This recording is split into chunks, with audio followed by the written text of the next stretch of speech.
as we have said before, it is very hard to do something in Carolina athletics that hasn't been done in a long time because a lot of good things happen in Carolina athletics. Our guest today is Carolina fencing coach Matt Jednak, who's fresh off doing something that hasn't been done since 1980. As his men's fencing Tar Heels are ACC champions. Coach, congratulations. Thank you. I'm guessing these last few days have been a little bit of a whirlwind, but also how satisfying has it been? Oh, it's been amazing just to see the reaction from the team, the alumni support, and just the staff here and everybody involved. It's been amazing. It's been great. All right, we were talking about this before we got started, but I'd love to talk about it again. Sure. So, I fully admit this is coming from like paying attention but not knowing the minutia of what's happening. When I saw it, I was like, whoa, ACC championship in fencing. Like, was this something that you thought, I know you're trying to win every time, was this something you thought was possible, this group, this year? Yeah, I mean, they've been dialed in. We have a couple of values in our program, and every year we pick one to look at, and this year was dedication, right? And there's a little subtext to that my dedication and my loyalty to my team will be unquestioned, right? And there's times where your days are hard and you go through it, but you know that at the end, I'm dedicated to this cause, right? We've had some great meets and some great individual results, and then you start seeing flashes of it come together. And then after our home meet, the men went 3-0 against Boston College and NYU and Long Island, and those are three very talented teams. And they started saying it. They started saying, "Hey, we can do this." And it's, inside the staff's been thinking it the whole time, but for them to be the first ones to vocalize it and put it in there that was the kind of first steps for them. Yeah. Putting it together. So it was great. In order to win the ACC championship, you had to defeat Notre Dame, which essentially never loses. At what point did you decide, I think this is doable, and how did you get your team to believe you can beat this team that does not ever lose? I think it's really helpful the way that the event was structured and has been structured is that there's an individual portion of it on the first day, and then the second day is a team portion. We got to watch most of the field play and interact on the first day, and talking with each of the squads, regardless of what they had done on the individual side, it's, are you going to give up now so that we give up tomorrow, or are you going to push through this moment, whether you've won or lost here, knowing that the team portion carries more weight for postseason qualification, and that's another version of the championship that you can still attain even if you don't find this individual.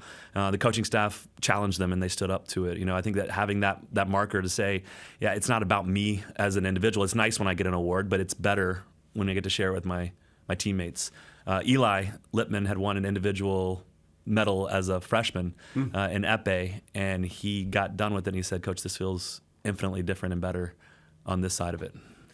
Can you give us like a quick 60-second just background of your story? Just how all of this came together, in case folks don't know, if they haven't followed Carolina fencing very closely. Just can you give us the quick story? Yeah, so I actually came to UNC as an unrecruited athlete in any sport. I was going to go, and at that time I was a swimmer and a runner, and I was going to go try out. Frank was nice enough to give me a tryout. Of course, I get mono freshman year, and that's really fun for your athletic career, right? And then so sophomore year, come back, and I'm like, yeah, I'm going to do this. Out playing basketball in Morrison over there in grade 3, strained my ankle, and so in cast for a good while in crutches, rehab, come back junior year, I'm like still feeling pretty athletic when I do some stuff, and I'm walking across campus and I see Coach Miller had all those signs up back in the day that said, "Come try out for varsity fencing program, no experience necessary." And I'm like, well, I actually have 0 experience. This feels like I fit some of those bills right now. Go out and try out. Made the team, and at that point, coach is like, "Well, you're tall and you're pretty athletic, so you're going to fence this weapon." There was no real choice. It's like, you're going to fence this discipline. I'm like, all right, we'll do that. Played here for 3 years and was a captain for my team, and was taken. At that point, there was an PE called Fencing 2, was how to take lessons. And so I would do that before on Tuesdays and Thursdays, and I would go to practice, right? So you're learning all these things in a very accelerated time.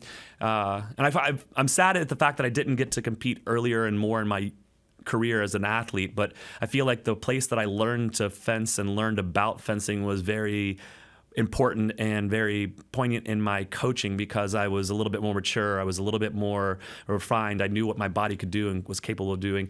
And it also allows me to now coach in that same mindset, because that's where I learned it. That's how I also teach it to the people that I'm recruiting and talking to now. I was an assistant for 6 years here, and then I took a little hiatus and was still doing club work and came back, and this is my 5th year now as the head coach. What are the qualities that make a good fencer?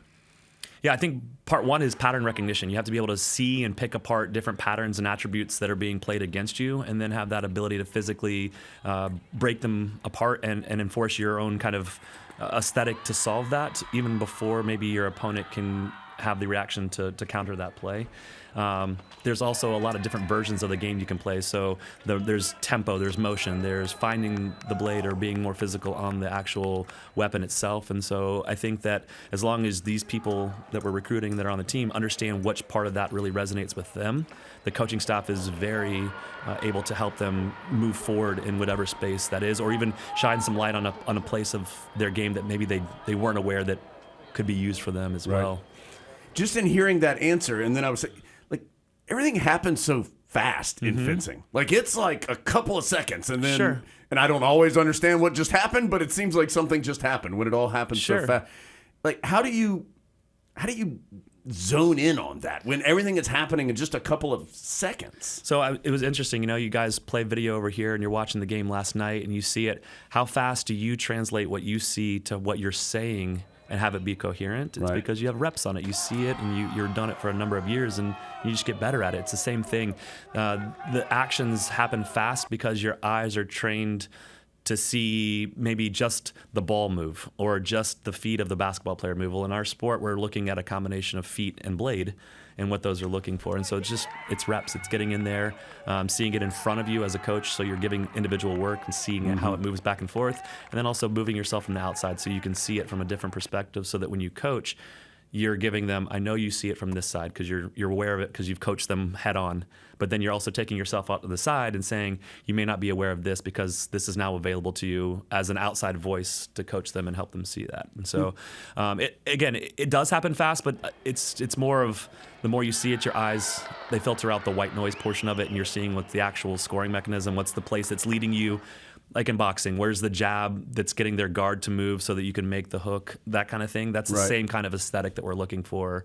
It's a striking sport, right? It's we're trying to hit the other person, and sometimes not nicely, right? We're trying to hit them, and so we're looking for those windows, and we can either create them, or we can have them make the mistake and be able to take care of those. And either outcome is fine as long as you're in the place to physically and mentally to handle that. Either one of those is fine. In reading about you, your major was something math that sounded hard. What was it? It was mathematical decision science. Yes. Okay, I am not well versed in that, but in hearing you talk about the sport, it sounds like that might fit together better than I thought. I didn't realize it either until you bring it up and then I step back from it. So it's actuarial work, right? It's life Ajax goes through what's the premium that you would put on life insurance kind of things, and I realized kind of early in that discipline that I had a little bit more personality and a little bit more physical drive than the guy that sits behind the desk and looks at graphs and computers and things like that. And so what I do actually, it's the way I was trained and the way it helps me break down problems. There is no one problem. There are a lot of smaller problems, and if we can marginally gain or maximize on those individual units, the summation of those should be an advantage for either myself or my team. And that's what we look for kind of inside of training and inside of our resources that we have here, right? So we look at sports psych, we look at nutrition, we look at lifting, we look at training in the room, we look at sleep, we look at all those things, and we try to find those places that we can find those edges on. If I'm going to travel for fencing, can I carry on my fencing apparatuses, or do I have to check those? I mean, you probably don't want to call them weapons at any point. I don't feel like that's going to be. I don't feel like that's going to be in your best interest, right? So most of them will take like their mask if they're traveling. Some of them take their mask with them because if they lose their bag, they can still borrow other things. But that mask is kind of like a lacrosse or hockey. It's got your face on it. So they want that. I know when we've traveled some places, we've had to break down the parts so that they fit better. But usually you check all the gear part of it. When we do international travel, you specifically have to make sure the wording is correct. These are sporting equipment. This is not a weapon of any kind. Look, I know it says saber, but that's a very hard term. That's an homage to a time earlier in life, right?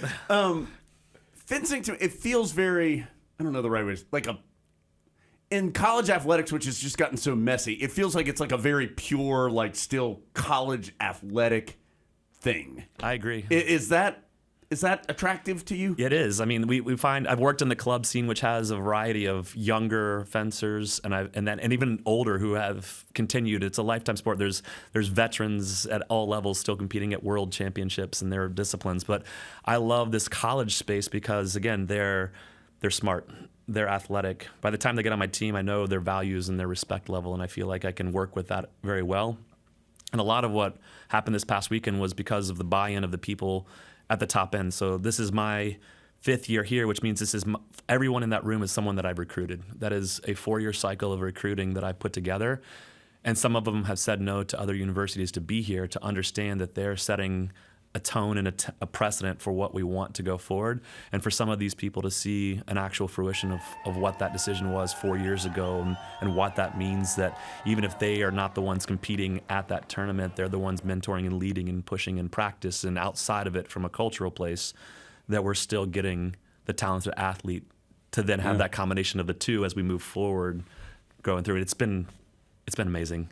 You know, I'm an athlete too, and I want it now. Like I've got that, like I need it, and I've had to really temper that expectation to put together a place that's both we can work together and it's okay because we're gonna lose together, we're gonna win together, we're gonna find those places, but also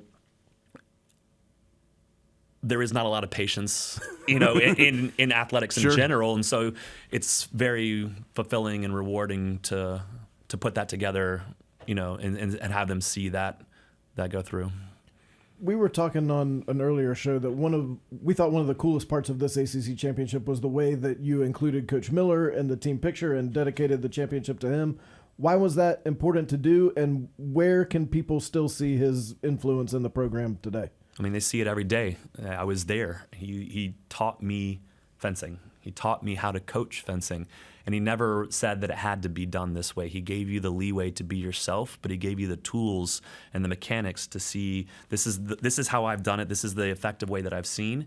And he was always willing to hear what your explanation for it was, or how I was going to reach the next generation, or how I was going to push the sport. It's dynamic. It's moving. Back when he started in the 60s, you didn't move a lot. Your arms were in this crazy position, and you did, you know, these things. And now the sport is, like Jones was just saying earlier, it's fast. It's moving. You have to be dynamic, and his ability to see that is great. The reason it was important to me to have that there was he gave me what I'm doing now as a profession and as a life, and I get to live the way I do because of this man and the way that he treated me and the people that were on the team even before me.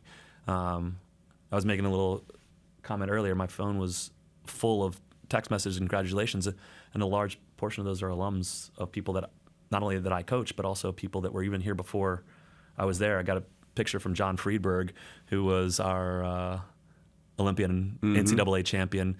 He sent me a picture of his 80 trophy, his 1980 ACCs, and his ring. And I was like, I'm just trying to get in the club, buddy. He said, welcome. You know, like, so it's those things, right? It's the history, it's the tradition, it's the caring, we are athletes, but we are also people mentality. But it's in my language, it's in my personality, and I think that's something that he's always been a big part of. Okay, what's next? Like, what happens now for your team?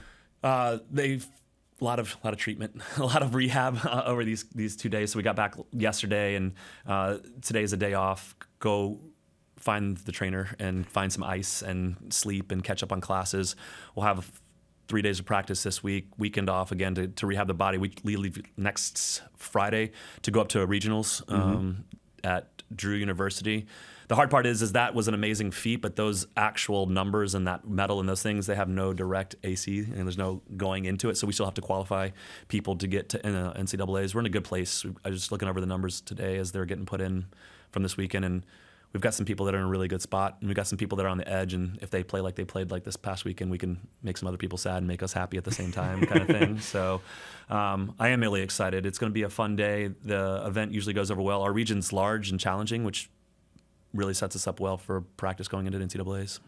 I know, like, you knew you could do this, but as we said at the beginning, there's a lot of winning at Carolina. Mm-hmm. Is it validating in some way to know that, like, when you walk into a head coaches meeting now, like, you've got a championship and you can do this at the same level that everyone else is doing this? I mean, I'd be lying if I said no, right? Like, you want, you know, again, I said I'm as an athlete and a competitor. I want to win, and it feels It feels good. It does validate those kind of things, you know. Even talking with Erin, like she's Matson, he's sitting there texting like when she's winning ACC championships and natties, you know, hey, congratulations.